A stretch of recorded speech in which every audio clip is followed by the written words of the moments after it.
Hello and welcome, guys, gals, and my non-binary pals. Welcome to Daily Dose of Reddit. This is your host, Captain Zach, and today's subreddit is r/ProRevenge.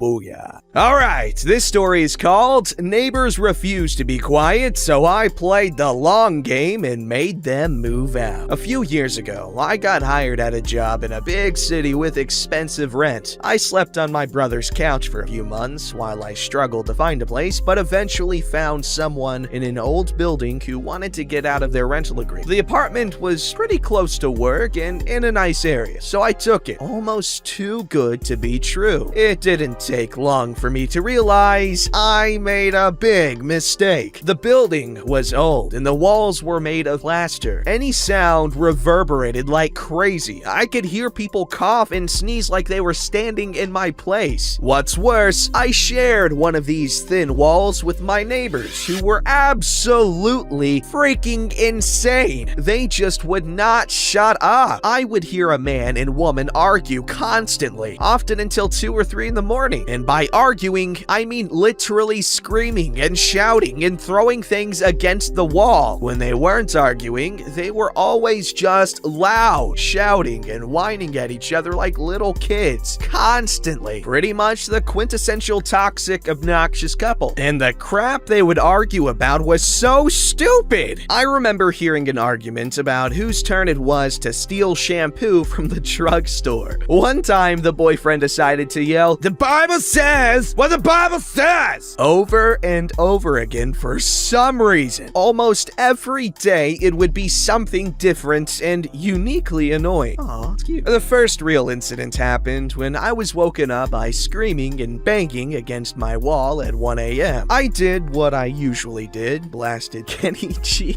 through my speakers at the wall until they shut up. Kenny G.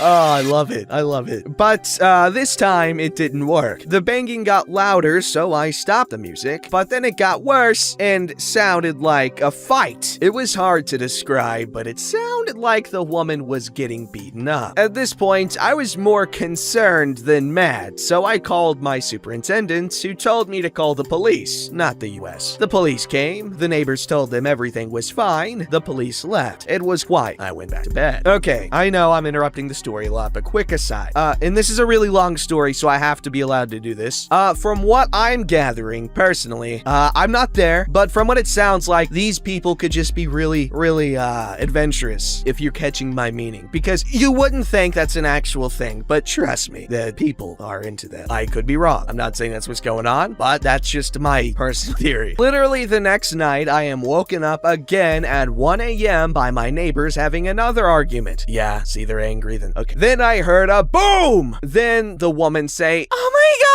in a weird voice, then banging in what sounds like someone being strangled. The noises were freaky and way more concerning than even last time, so I called the police again. The police came, the neighbors told them everything was fine again, the police left again, and it was quiet again, but this time the police called me back and basically told me I was an idiot for wasting their time. They said there was no evidence of any fight, and both neighbors denied anything even happened. Even the superintendent said that no one else on the floor complained and intimated that I was starting to become a nuisance. I decided from this point forward, I keep saying forward, I was going to go full Spielberg with video evidence. Okay, it just sounded like one time to you guys, but I said forward like 4 times. The noise was bad for the next 6 months, and I would get woken up at least once a week after midnight by yelling and screaming. I made a few written complaints, a few videos as evidence, and sent them to the property manager. There was enough to serve them an eviction notice and go to the landlord-tenant board, but somehow the property manager screwed up the date for the hearing and it never actually took place. Thankfully, the noise stopped anyway, for now, so I assumed the neighbors finally got the message and would be quiet from now on. I didn't fight for another hearing because the eviction notice gave the neighbors an opportunity to be quiet, which they sort of did. As an aside, the video evidence I gathered during this time was beautiful. I was pleasantly surprised that my phone was very good at picking up their voices. It got to the point where I would get excited when I was woken up in the middle of the night, because I would run out into the hallway and film their door and room number as the noise blasted out and echoed down the hall. I gathered some damning, unambiguous evidence, pure gold, and it was all time-stamped at around midnight or 1 a.m. But because the hearing got canceled, I didn't get to present my evidence, at least not yet. Few months, everything was reasonably okay. They were still loud as hell during the day, and there were a few times after 11 p.m. on weeknights where I went to their door and asked them to keep it down. But other than that, things were mostly better, and I was starting to be able to relax in my place for once. Yet again,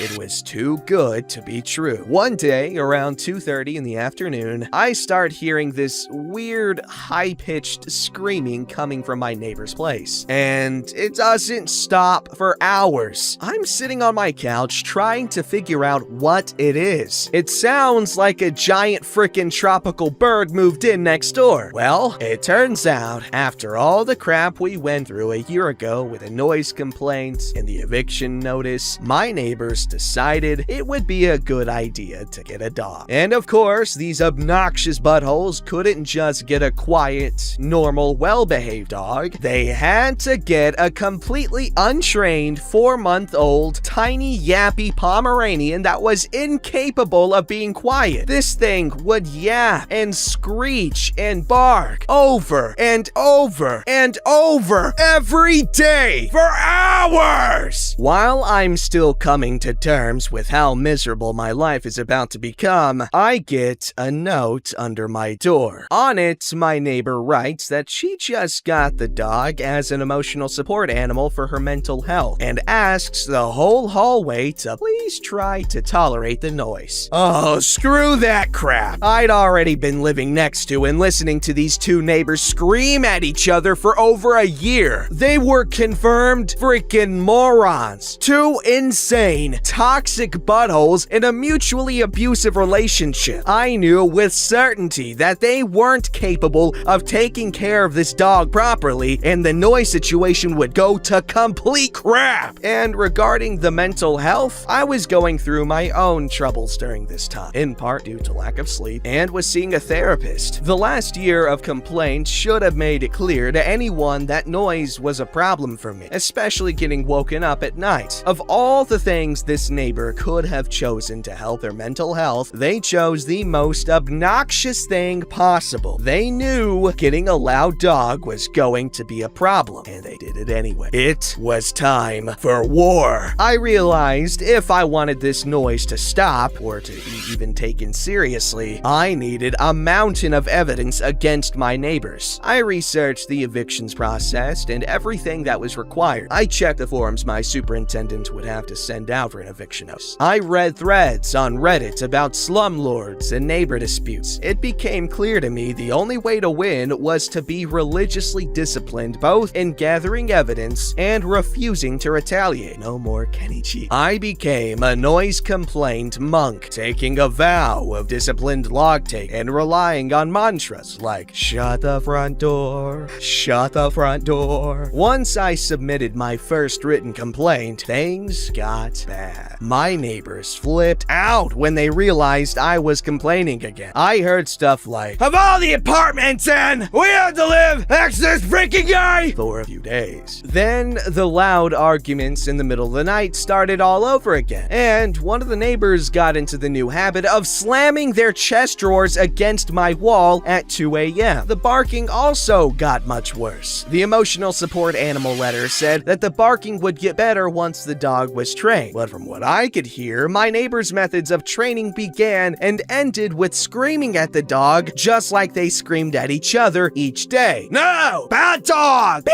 quiet! Shut the frick up! Came through my wall in new and varied combinations every day, and every time an argument started between my neighbors, the dog would always join in, even in the middle of the night. The constant level of noise was insane. For over a year, I logged every instance of yelling, shouting, and barking coming from my neighbor's apartment. It didn't matter if it was after 11 p.m. or not at this point. I was trying to demonstrate how I can't get peace at any time of day. And when I say every instance, I mean I had minute-to-minute logs of every loud noise and every word I heard from my neighbor's wall. If I was woken up in the middle of the night, it went in the log. If I heard the dog bark from 12 p.m. to 1 p.m. on February 2nd, it went in the log. If I heard someone yell, "You peed on the floor again! Fuck!" at the dog, it went into the log. Honestly, it sucked and made me almost lose my freaking mind. But by the time I was done, I had pages and pages of notes. Obviously, written logs wouldn't be enough. I already had a decently fat stack of video evidence to demonstrate the true character of my neighbors, but I needed current evidence if there was going to be another hearing. Screw Spielberg, now I was Coppola in the heart of Darts. I got more videos of screaming and shouting coming out of their door. I got videos of banging and barking against my shared wall. I got videos of screaming, shouting, banging, and barking all at the same time, or in any combination. I had amassed a war chest of video evidence to be deployed at the next available hearing, but I was getting war weary. At this point, it was 6 or 8 months into the complaints process, and I could barely take it anymore. I was getting woken up like 2 nights a week and would be a zombie at work. I complained about my neighbors at work often. I was finding it harder and harder to keep myself from blasting music or banging on their wall or kicking their freaking door down, but I managed to stay strong and I followed the eviction process like it was my religion. I set in a second written complaint, then a third, which resulted in an eviction notice, which gave the neighbors an opportunity to be quiet. This time, they didn't give a crap. If anything, they were louder than ever before. I was looking for other places to move into when I finally get the good news from the property manager. There's a hearing date! There was light at the end of the tunnel, but once the neighbors heard about the hearing date, they did everything they could to screw me up. There were no attempts to stop the barking anymore. It was constant. The screaming matches were back in full force, and when they started yelling and screaming, the dog would go nuts. It was just an insane amount of noise, and the drawers were ridiculous. Honestly, I never expected the slamming drawers to be that bad, but they easily eclipsed the barking and the shouting. They would slam and slam and slam the drawers over and over again against my wall, and because of the plaster, it would boom, boom, boom, and echo through my whole place. These buttholes were definitely doing it on purpose. 3 days before the hearing date, I go to bed at 9:45 p.m. At 10 p.m., I'm still not asleep, but I'm startled by boom, boom of the drawers. I log it and go back to bed. At 11:30 p.m., I wake up to boom, boom, boom again, and I'm pissed off. It takes me half an hour, but I fall asleep again. Then at 12:45 a.m., boom, boom, boom, boom. There it is again. I call my superintendent, tell her what's going on. The super calls them and tells them to stop. I fall back asleep. Then at 1:30 a.m., boom, boom, boom. I wake up super freaking angry. It's obvious that they're doing this on purpose to piss me off before the hearing and get a reaction out of me. I call the super again and I go back to sleep again. Then at 2:45 a.m., boom, boom, boom. I can't take it. I scream, "Do it again! Do it again!" I lost it. I couldn't help myself. My discipline broke. My superintendent calls me and tells me my neighbors just said I yelled a death threat through the wall.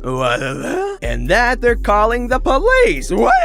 Everything just feels screwed now. I can't sleep, so I just wait until morning. No police show up, and I go to work. I realized I couldn't even stay at my place anymore until this hearing was over, so I went back to my brother's couch for the next 3 days. Finally, the big day arrives. I gather my evidence over a year of meticulously logged noise complaints, 6 instances of video evidence. I cherry the gold out of 20 good ones. The previous eviction notice the neighbors received, 4 4 written noise complaints, including the 2 from the previous eviction notice, a letter from my coworker about my poor work performance due to lack of sleep, and even a letter from my therapist about how my neighbor's excessive noise was affecting my mental health. I got there and met the property manager and superintendent, who were there with the owner of the property management company and a slick-looking lawyer. I handed the lawyer all of my evidence. I gave him a USB stick with the videos. I even handed over my big Bluetooth speaker to make sure the videos were loud enough to hear. Laptop speakers suck. I look over to my neighbors and they are wide-eyed. They look scared. Finally! We all go into the landlord-tenant boardroom with everybody. The adjudicator first asks if anyone wants to mediate instead of going through the hearing. My neighbor's hand immediately shoots up. I say in front of everybody, I don't want to mediate, but apparently it's not up to me and the lawyer takes me aside. The lawyer tells me if it goes to mediation, the neighbors and the property management create an agreement, e.g. no more noise at X o'clock, and if that agreement is broken once, it results in an immediate eviction. He explains if we go in front of the board, instead it's a 50-50 chance they either get evicted or get off completely. Obviously, mediation is the better way to go. I know these idiots are already incapable of keeping quiet, so I agree with the lawyer. We go out to find the neighbors, and they're nowhere to be found. Turns out they opted for free legal counsel. I wonder why, and won't be available until the afternoon. While waiting, I explained to the property manager, owner, and lawyer what happened a few days ago with the slamming drawers all night long. When I made my complaints before, no one really took them seriously. But today, everyone is very interested in everything I have to say. The afternoon comes, and I'm excluded from the mediation meeting because it's between the neighbors, the lawyer, and the owner. I can't hear what they're saying, but I can hear my neighbors yelling and shouting from inside the room, so I know it's not going well then. Everyone leaves the room, and the lawyer comes up to me. He tells me the mediation failed, the neighbors refuse to change their behavior, and won't accept any terms. The lawyer says they have to go in front of the adjudicator again, but by now, it's almost the end of the day. I wait another hour or two, and everyone comes out. I see my neighbors leave as the lawyer comes by again and explains. Apparently, the mediation failed. The property management owner offered my neighbors 2 months rent-free if they agreed to move out in 2 months. The neighbors agreed, but when they all went in front of the adjudicator, the neighbors changed their minds and said no. Apparently, a second offer was made, which they said yes to, and then no again, all in front of the adjudicator. I hope I'm pronouncing that right. They ended up running out of time, and the adjudicator cut the hearing short and said it would have to be resolved in a second hearing. I was disappointed, but the lawyer assured me that because of how capricious and insane my neighbors behaved during the hearing, they would almost certainly be evicted during a second hearing. I was dismayed that it wasn't over, but hopeful the end was coming soon. I also felt vindicated. It was finally clear to everyone that my neighbors were actually insane, and I wasn't just making this up. The next 2 months weren't as bad as before. I continued my long, steady march of logs and videos, but the noise definitely let up, especially the drawers. One day near the end of the second month, I started to hear insane barking. It would not stop. It went on for hours and hours and hours. I called the superintendent to complain when they told me it was probably because the neighbors were moving out today. Yes! Finally! Apparently, she couldn't tell me earlier because of privacy reasons. As they were moving out, I blasted na na na na na na na na hey hey hey goodbye on loop, put in some earplugs, and took a 2-hour bath. Wow. My apartment is quiet now, and I can finally sleep. It wasn't exactly the satisfying, crushing blow I wanted, but my discipline paid off, and now I can live in peace. Okay, I don't want to piss on your parade, okay? But I really feel like you could have expedited the process given the severity of the annoyingness. But that's just a theory. A Zach theory. Thanks for. I heard that was copyrighted, actually. I know the game theory version is copyrighted, but like, is that whole format of saying things copyrighted? Who knows? That's just a okay, done. Don't forget to like, subscribe, and hit that bell to never miss an episode.